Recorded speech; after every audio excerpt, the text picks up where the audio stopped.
Irmão, vamos ler uma palavra no livro do Apocalipse, no capítulo 20, o versículo 4. Este versículo é o único de toda a Bíblia que nos dá base, subsídio teológico, para afirmar que há dezenas ou até milhares de salvação no período da grande tribulação. Com isso, não queremos incentivar a ninguém a levar uma vida relaxadamente para que venha chegar a esse ponto. Vamos ler o versículo do livro de Apocalipse, livro da Revelação, no capítulo 20, o versículo 4. O que é que João viu? João diz assim: vi tronos, não foi um trono só,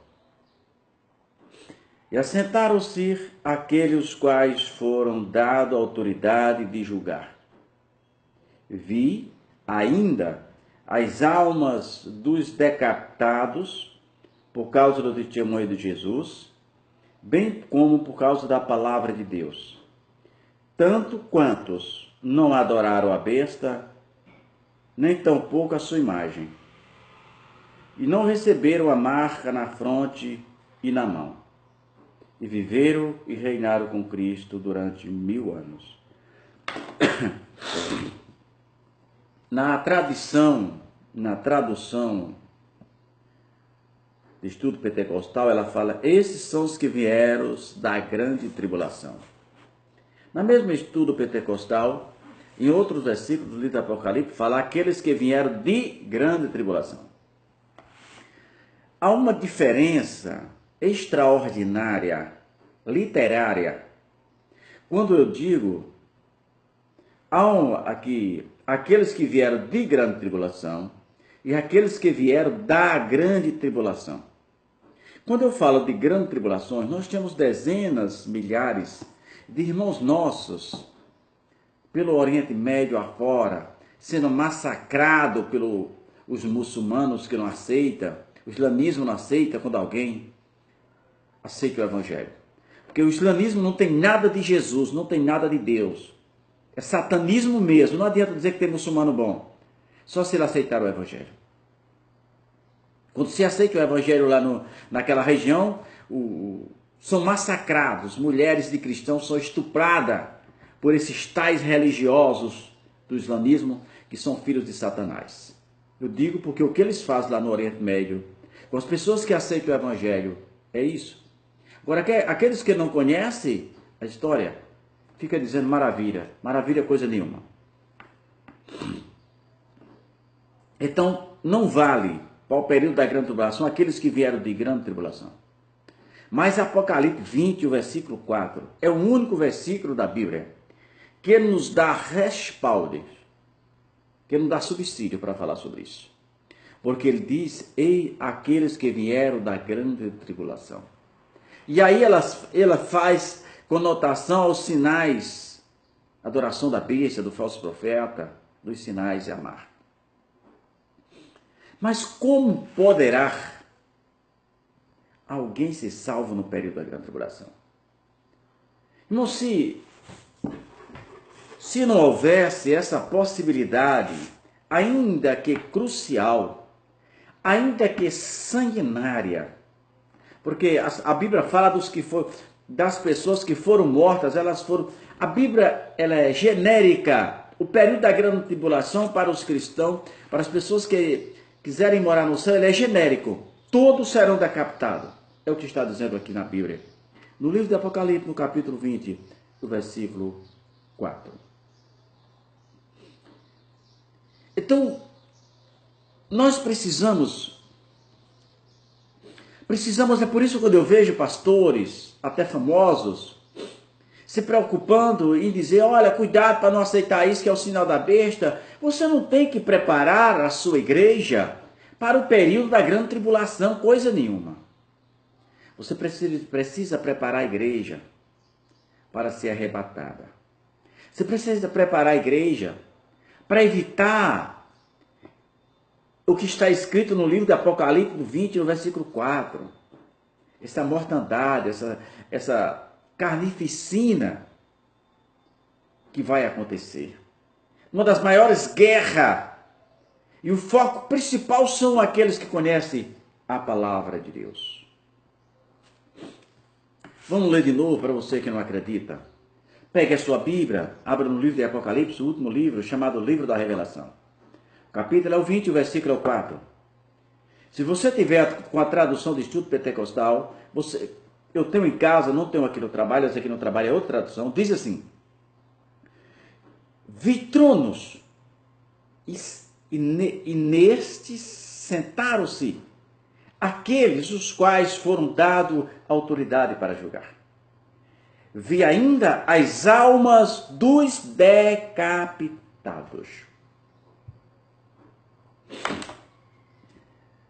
que não adoraram a besta nem o falso profeta. Ainda, irmão, precisamos chamar a atenção. Temos uma igreja mística, uma igreja que o mundanismo tem entrado na igreja de forma desacerbada, que o mundanismo tem assolado no meio da igreja de Cristo. Já não sabemos mais o que são cristãos e os que não são. Precisamos estar atentos. Prepara a tua igreja para encontrar com o Senhor Jesus. Vamos lembrar algumas parábolas de Jesus. Alguns ensinamentos. Jesus faz a parábola das 10 virgens. Ele diz que eram 10, mas 5 eram prudentes e 5 loucas, representando a igreja de Cristo.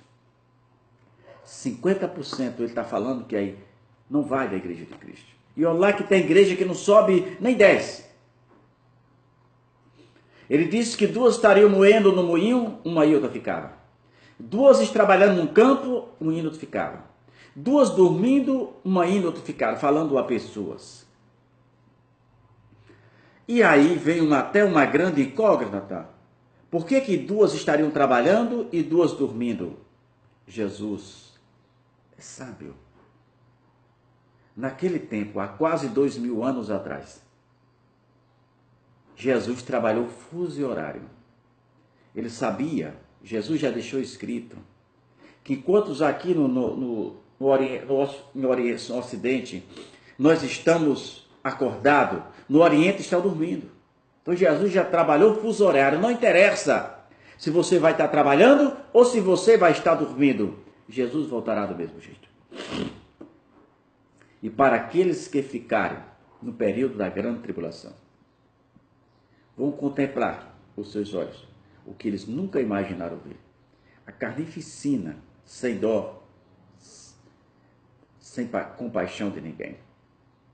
Aqueles que foram aceitando, e mesmo assim Jesus, pela sua infinita graça, apesar de o Espírito Santo não estar mais na terra, Jesus prepara 2 testemunhas. O livro de Apocalipse 11 fala sobre isso. Que não posso ensinar o que eu vou dizer.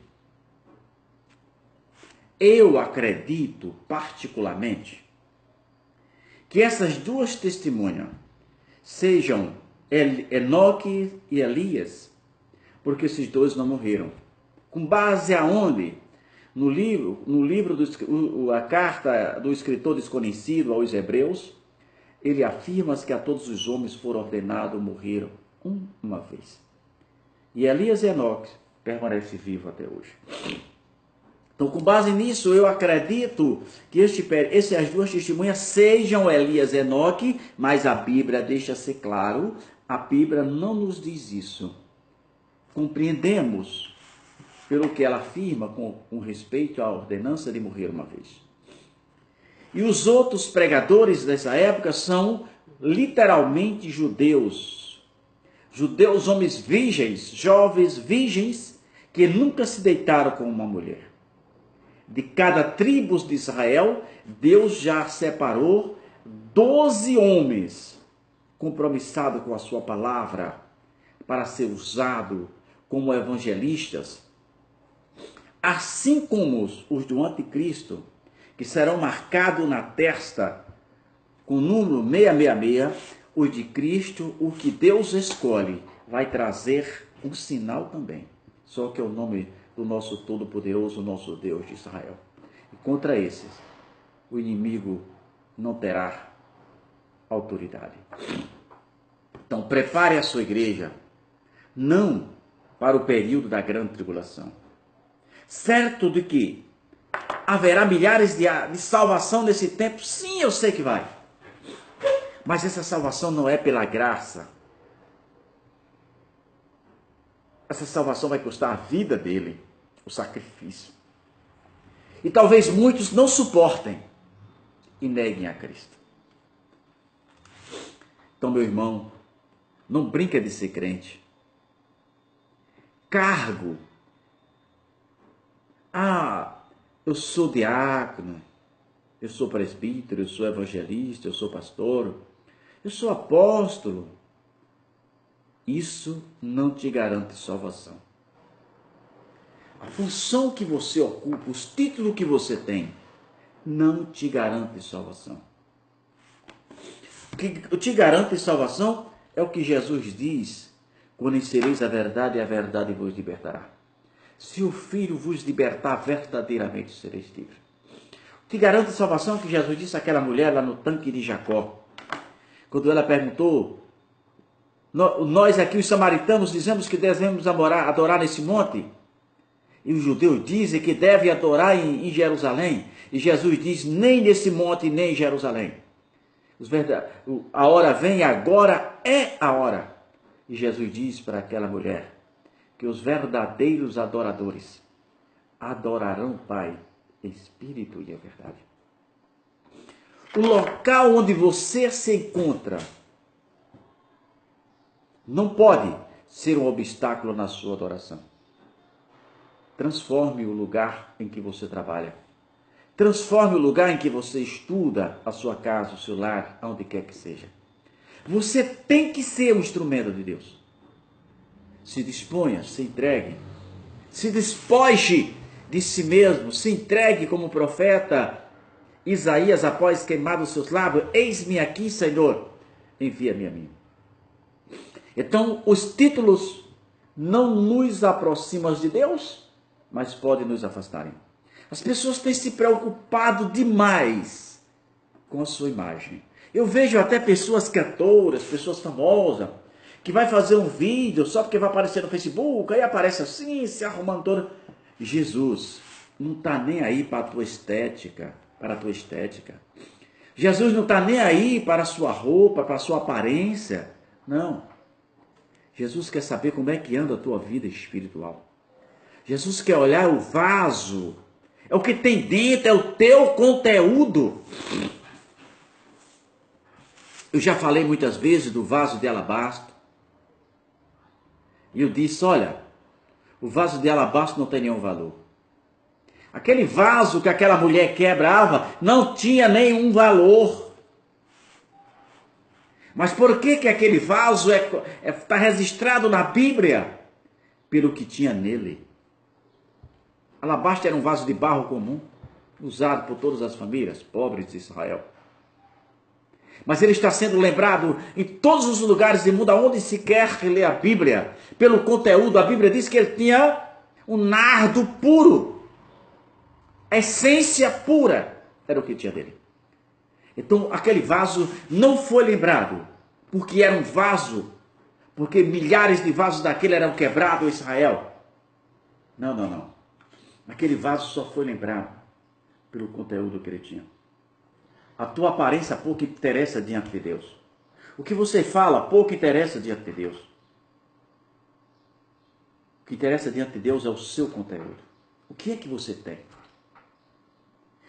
Porque Deus não vê a carcaça humana. Deus não vê essa figura esquelética. Deus vê o conteúdo. O que temos? O que somos? O que seremos para Ele? Então, meu irmão, se preocupa muito mais com a tua vida espiritual. Não prega para ninguém aquilo que você não vive. Eu tenho dito, Deus, não me deixa pregar aquilo que eu não consigo viver. Não me deixa cobrar dos outros que eu não posso. Então, meu irmão, em nome de Jesus Cristo, Você que é pastor, se preocupa mais com a santidade da tua igreja. Tem uma igreja corrompida, a sensualidade, a nudez. Igreja toda nua na praia e você sabe que vai para o inferno se Jesus voltar e se encontrar assim. Ah, Jesus só quer o coração. Jesus não é açougueiro. Se você queria estar na igreja e queria levar a vida do mundo, volta para o mundo. Igreja é lugar de santo, seja santo. O escritor aos Hebreus, ele é enfático. Ele é objetivo, taxativo. Ele diz, segui a paz com todos. E a santificação, sem a qual ninguém verá o Senhor. Santifica a tua vida. Porque sem isso, tenha certeza que não encontrarás com o Senhor da fila do lado direito. Porque certo é que todos estarão diante do Senhor, mas uns do lado direito e outros do lado esquerdo. Lembre-se, a tribulação é real porque a vinda de Cristo é real. Se você acreditar, Jesus vai voltar. E se você não acreditar, ele volta do mesmo jeito.